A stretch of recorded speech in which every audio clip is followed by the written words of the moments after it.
Welcome to the Good Enough Lap Guide, the Mazda MX-5 at Summit Point Raceway Jefferson Circuit, your lap guide to move up through the splits. The purpose of this video is to give you guys a solid foundation that you can build a consistent lap off of. Once you can run those consistent laps, if you focus on finishing the race, staying out of trouble, and just racing your race, you will move up through the splits. So first we'll talk about the track characteristics. A tight, technical track. Unlike the main circuit, it's all about precision and rhythm. It's a handling track that rewards smooth inputs and car control more than outright power. It's an excellent track to learn all the low speed stuff. It's great for learning weight transfer, trail braking, and throttle modulation. Passing opportunities are going to be limited here. The best chances are usually going into turn 1 or turn 6. Other than that, you just need to be consistent and be patient. That'll really pay off, and just wait for other people to make mistakes that you can take advantage of. So next we'll talk about the car characteristics of the Mazda MX-5. It naturally has oversteer on entry and through the middle of the corner, and then it transitions to understeer on exit. That combination makes it a really tricky car to manage, especially early in the race. That entry and mid-corner oversteer can actually work to your advantage once you get comfortable with it. The car rotates really well and can use that rotation to help you line up the corner and get a better exit. But it takes time to find that balance to be able to take advantage of the car's rotation without letting it get too loose on you and you spinning out. Through the middle of the corner, you need to be patient and let the car finish its rotation before picking up the throttle. If you get on the gas too early, the front end's going to wash out, you'll have to lift, or you'll have to run wide off track. That kills your momentum and your lap time. So focus on hitting your apexes, letting the car settle, and then getting back on throttle once you're pointed in the right direction. The Mazda rewards smooth, precise inputs, especially when you respect the fine line between oversteer on entry and the understeer on exit.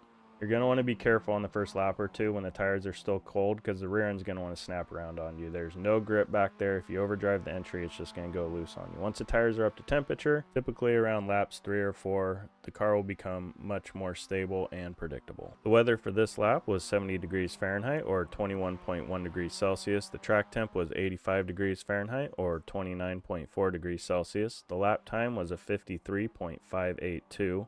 Sector 1 was a 30.011, Sector 2 was a 12.558, Sector 3 was a 10.384. Alright, let's get into the lap. For turn 1, your braking point is going to be about 20 to 30 feet before that barrier on the left. And then we're going to start a very gradual turn in just about where that barrier starts. As we're headed into the corner, you're going to be aiming for a middle apex. Then once we get to the apex, we're going to want to hug this curb as much as possible on exit for the best line going into the kink. You can cut a little bit here. The Mazda is pretty sensitive to cutting in the grass, so don't cut too much. And then for turn 2, it's going to be a middle apex. We're going to jump over the curb a little bit. The Mazda is pretty sensitive to jumping over this curb, so just make sure you're not all the way on the throttle when you go over the curb. For turn 3, it's going to be an early apex. Then you're going to want to hug this first part of the curb. At this point here is when you're going to want to start picking up the throttle. It's as the curb tightens the radius a little bit more. You can see that on the left.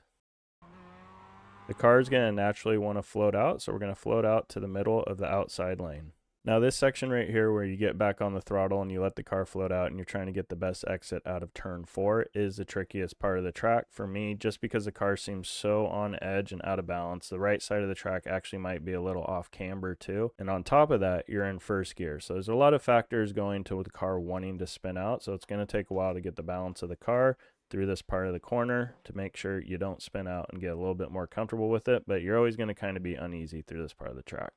Once you get through the sketchy part of the corner, the rest is pretty straightforward. You're just hammer down, you're trying to get to the inside on exit of 4. Your braking point for turn 5 is going to be as you're coming over the crest. You'll see that little dirt patch on the right there. About 30 feet before that is where you brake. You want to carry a good momentum into the corner. It's going to be a middle late apex, and as soon as you get on the apex, you are going to get back on the throttle. I feel like coming out of that corner is the best opportunity you're going to have to get a pass. You just need to wait for somebody to make a mistake. You nail the corner, you should have momentum on them to get the pass on the backstretch. Turn 6, we're going to brake where the barrier starts on the right. And then we're going to carry good momentum into the first part of the corner. It's going to be an early apex, but we're going to keep it a couple feet off the apex so we get the widest arc going into turn 7. We're then going to let the car float out naturally. You're going to want your left side tires to just get on the white line in the middle of the track.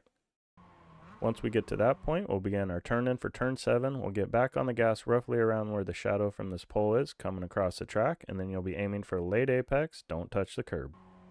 And that's your good enough lap guide, the Mazda MX-5 at Summit Point Raceway Jefferson Circuit. If you guys like the video, please hit that thumbs up button. Helps my YouTube channel. Subscribe because I'm doing these every week. If I have already done it, you can find it in the back catalog on my YouTube channel. And I'll see you guys in the next one.